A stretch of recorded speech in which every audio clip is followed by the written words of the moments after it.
नमस्ते दोस्तों, नवनीत फाउंडेशन और मिति एंटरटेनमेंट प्रस्तुत दिव्यांग चेतना इस वेब सीरीज के माध्यम से हम आपकी मुलाकात कुछ ऐसे दिव्यांग लोगों से करवाएंगे जिन्होंने जिंदगी की कठिनाइयों को पार कर आज अपने लिए एक मुकाम हासिल किया है।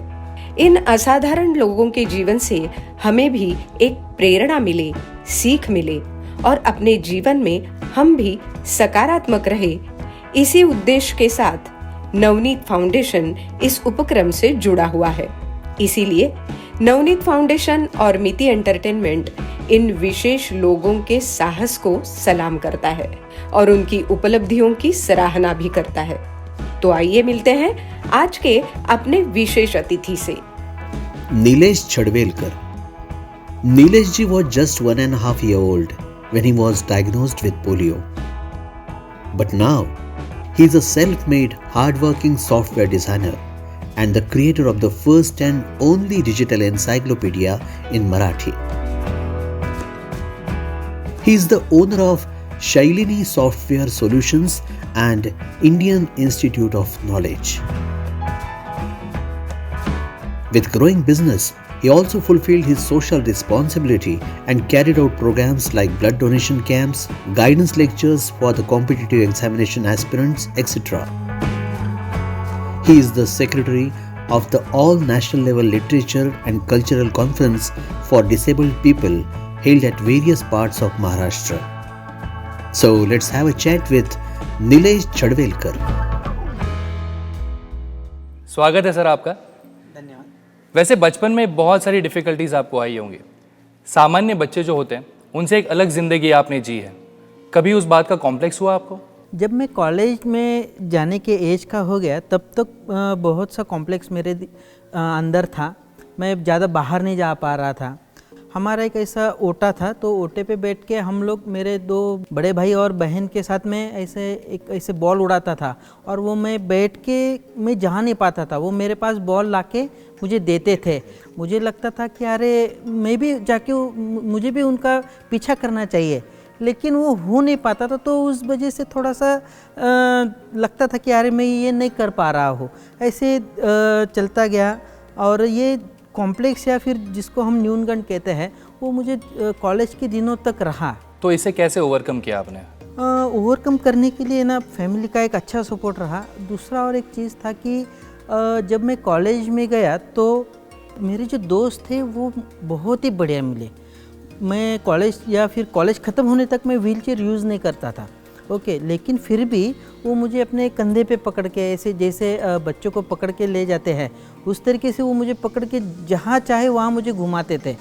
तो उन्होंने ऐसे कभी लग नहीं दिया कि तू ऐसा है तो ये तू आ नहीं सकता है। वो मुझे हमेशा इनकरेज करते थे कि चल, और वहाँ से थोड़ा सा और मैं ग्रो होने लग गया। तो इस तरीके से वो कॉलेज के समय में धीरे धीरे मेरा कॉम्प्लेक्स कम होता गया। आप खुद की एक सॉफ्टवेयर कंपनी चलाते हैं। जब पहली बार आपके हाथ में कंप्यूटर आया था तो कैसी थी वो फीलिंग, और कहीं से ट्रेनिंग आपने लेना शुरू किया या कैसी थी वो फीलिंग एक्चुअली? तो कभी कभी क्या होता है कि जो अपनी कमजोरी होती है वो ही अपनी ताकत बन जाती है। मेरे साथ भी ऐसा ही हुआ। मैं दिन भर घर पे ही बैठता था। मुझे मेरे जो बड़े भैया हैं उन्होंने मुझे कंप्यूटर लेके दे दिया, तो कंप्यूटर के सामने बैठना मैंने शुरू हो गया। मैं दिन भर वहीं पे बैठता था और वहाँ के जो हेल्प होता है कंप्यूटर में किसी भी, हाँ, वो कोई चीज़ आपको यूज़ करनी है तो हेल्प ऑप्शन है आपके पास, ऑप्शन होता है। तो मैं वही पढ़ के मैं कंप्यूटर सीखता गया। आज भी अभी मैं सॉफ्टवेयर कंपनी तो चला रहा हूँ, लेकिन मेरे पास आप पूछोगे तो MSCIT का भी सर्टिफिकेट नहीं है, यानी ऐसा कोई भी फॉर्मल सर्टिफिकेट नहीं है जिसको मैं आपको दिखा सकूँ।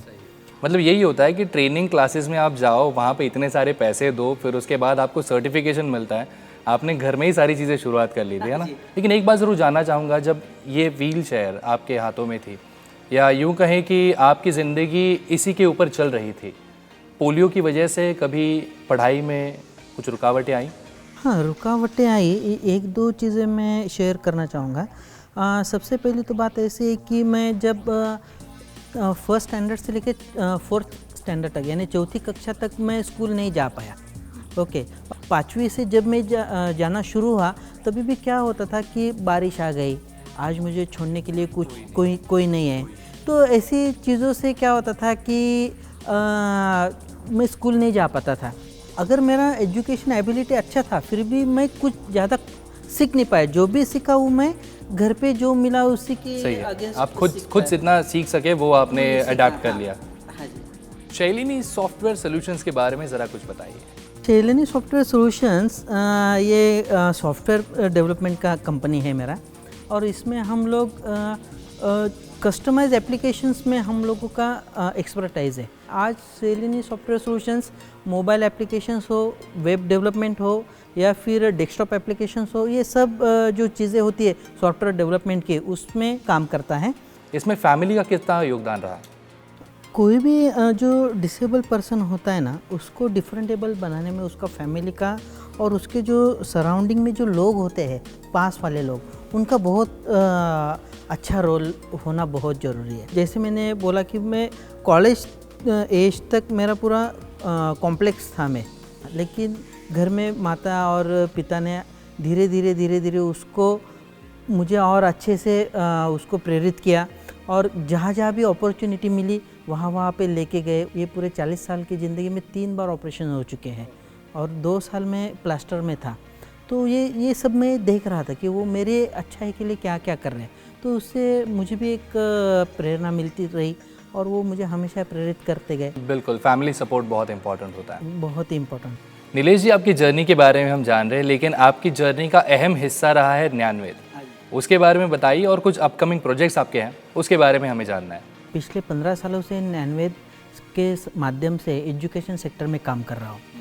हम लोगों का ये जो अभी ये ज्ञानवेद एजुकेशन प्लेटफॉर्म, ये इसी ज्ञानवेद का एडवांस वर्जन है। इसमें 2 चीज़ें आती हैं। एक ज्ञानवेद जीने से जो 4th कक्षा से लेके जो 10वीं कक्षा तक के जो बच्चे हैं, उनके लिए एक एजुकेशन बियॉन्ड टेक्स्ट बुक्स पे फोकस करके हम लोगों ने पूरा कंसेप्ट डिज़ाइन किया हुआ है। और दूसरा जो चीज़ है वो ज्ञानवेद सिस यानी स्कूल इंफॉर्मेशन सिस्टम, जिसका ऑब्जेक्टिव है कि रियल टाइम डिजिटल एडमिनिस्ट्रेशन हो स्कूलों का। ये उनका एक, ये दोनों चीज़ों मिला के हम लोगों का ज्ञानवेद एजुकेशन प्लेटफॉर्म हम लोगों ने डेवलप किया है और वो हम लोग उसको रोल आउट कर रहे हैं। अभी जब हम ज्ञानवेद जीनियस की बात करते हैं तो ये एक बहुत ही इम्पोर्टेंट सब्जेक्ट आज के एज में है कि स्कूलों का तो काम ही है कि सिलेबस पे फोकस करके और बच्चों को पढ़ाना है, ठीक है। तो ये खाली जो स्कूल सिलेबस है जिस पर पूरा समाज फोकस कर रहा है, वो उनको कॉम्पिटिटिव एज में अच्छे से उनको खड़ा नहीं कर पाएगा। तो ये मानकर हम लोगों ने ये पूरा जो ज्ञानवेद जीनियस डेवलप किया है वो एजुकेशन बियॉन्ड टेक्स्ट बुक्स, उसमें जो फीचर्स है यानी डेली ब्रेन टॉनिक है, डेली चैलेंज है, कॉम्पिटिटिव एग्ज़ाम्स के लिए हम लोगों का ज्ञानवेद टैलेंट हंट नाम का एक स्कॉलरशिप है। तो हम लोगों ने आस्क योर क्वेश्चन नाम का एक ये ज्ञानवेद जीनियस के अंडर एक फैसिलिटी दिया है, जिसमें बच्चे अपने दिमाग में जो भी सवाल आए वो हमको पूछ सकते हैं, ज्ञानवेद को पूछ सकते हैं, और हमारे जो सब्जेक्ट एक्सपर्ट्स है वो उनको तुरंत जवाब देते हैं। जब बच्चों को एक फीलिंग आता है कि अरे मेरे सवाल का जवाब मुझे मिल रहा है, तो वो अलग अलग वो सीखना और शुरू कर देता है। सेल्फ लर्निंग उसका बढ़ता है। और यही थॉट हम लोग अभी स्कूलों के माध्यम से ये सब बच्चों में पहुंचा रहे कि सिलेबस तो करो आप, लेकिन एजुकेशन बियॉन्ड सिलेबस भी बहुत इंपॉर्टेंट है। तो ये अब तक कितने बच्चों तक आप पहुँचे? ये हम लोग अभी 10,000 बच्चों तक पहुंच रहे हैं। ये 6 महीने पहले हमने स्टार्ट किया। चलिए, तो ये सोल्यूशन मिल ही रहा है, पूरी दुनिया को जो मिलना चाहिए वो धीरे धीरे क्यों ना हो बढ़ रहा है। बिल्कुल। बस आखिरी सवाल आपसे पूछना है कि समाज और दिव्यांगों के प्रति जो सारी चीज़ें हो रही है, आगे आप अपने ज़रिए क्या करना चाहेंगे? मैं यही करना चाहूँगा कि हम लोग ये जो डिसेबिलिटी से डिफरेंट एबिलिटी तक किस तरीके से जा सके, हर दिव्यांग को खुद को एक आत्मविश्वास किस तरीके से पैदा हो, इसके लिए कुछ काम कर रहे हैं। उसका एक भाग हम लोग नेशनल लेवल का एक साहित्य सम्मेलन भी ऑर्गेनाइज करते हैं, जिसमें 18 राज्यों के लोग आते हैं। शिक्षण में जो हम लोग काम कर रहे हैं, एजुकेशन बियॉन्ड टेक्स्ट बुक्स, उसको मैं ज़्यादा से ज़्यादा, आज हम लोग 10,000 बच्चों तक पहुँचे तो उसको लाख बच्चे, करोड़ बच्चों तक पहुँचे, इस तरीके से काम करना चाहूँगा। बिल्कुल। तो चलिए कुछ रैपिड फायर खेला जाए नीलेश जी के साथ। आप रेडी हैं? हाँ जी। तो चलिए, पहला सवाल रैपिड फायर का आपके लिए। एक मेरी फैमिली, मेरे फ्रेंड्स और मेरे सपने। मेरी मम्मी सुपर पावर अगर मिलती है तो मैं प्रधानमंत्री बनना चाहूँगा भारत का।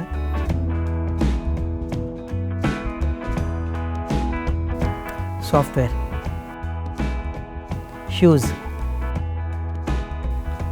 अब्दुल कलाम, फैमिली, तेंदुलकर, बच्चे, जर्नी, एबिलिटी। क्या बात है, बहुत खूब जवाब दिया आपने। वन वर्ड ट्रिकी क्वेश्चंस भी थे उसमें, लेकिन मज़ा आया आपके साथ। It was truly an inspiring journey of yours. Thank you so much Nilesh ji for joining me here. Thank you. Thank you.